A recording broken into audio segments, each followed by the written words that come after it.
یعنی قرآن کو کچھ ماننے اور کچھ نہ ماننے سے ٹکڑے ٹکڑے کر ڈالا.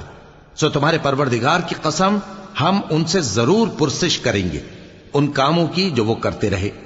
پس جو حکم تم کو اللہ کی طرف سے ملا ہے وہ لوگوں کو بے دھڑک سنا دو اور مشرکوں کا ذرا خیال نہ کرو.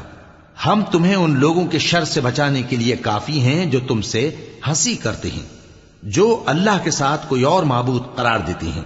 سو ان قریب ان کو ان باتوں کا انجام معلوم ہو جائے گا.